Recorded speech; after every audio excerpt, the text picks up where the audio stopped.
Civilization or Barbarism, an Authentic Anthropology by Dr. Cheikh and Diop.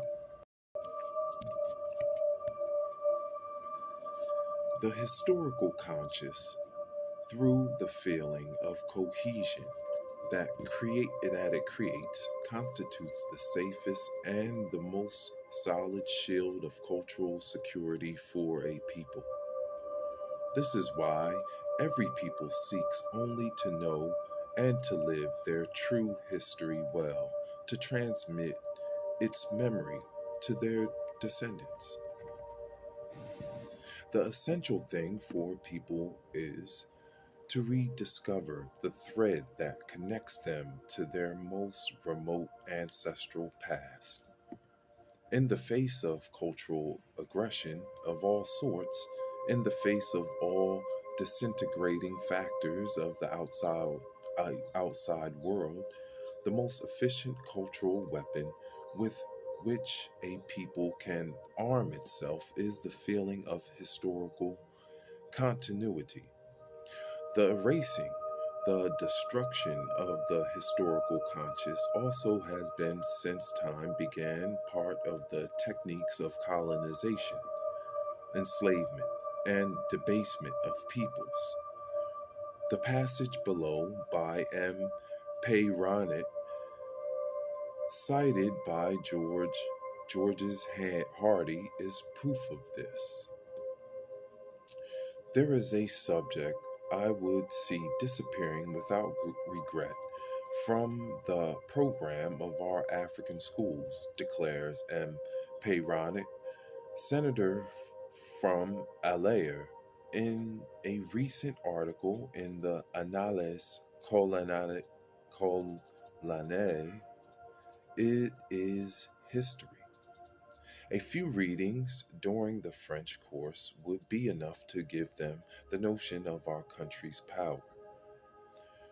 There is an even simpler way to give a clear idea of our strength to the native youth, which is to decorate the classroom with the intertwined manigolos and to set a miniature 75 millimeter cannon on the teacher's desk.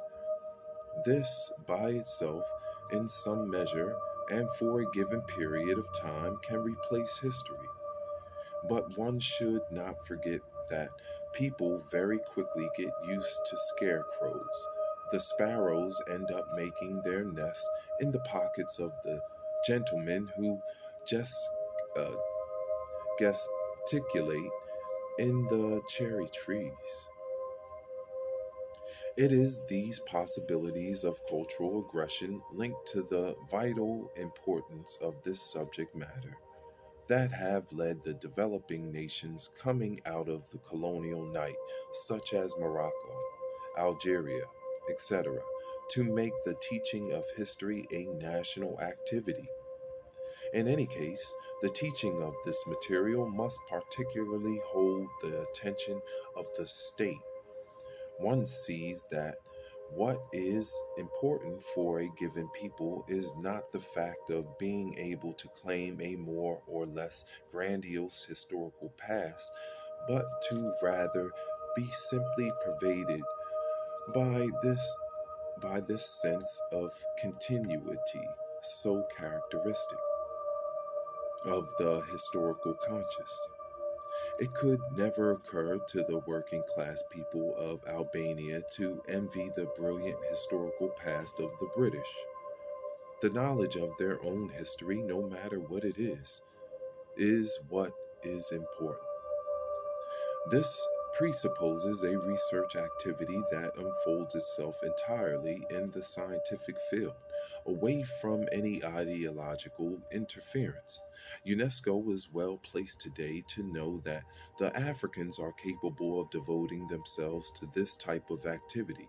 Indeed, it has its own archives, convincing documents on this subject. We have said earlier that a people without a historical conscience is a population. The loss of national sovereignty and of historical conscience following a prolonged foreign occupation engenders stagnation, or even sometimes regression, disintegration, and the partial return to barbarism.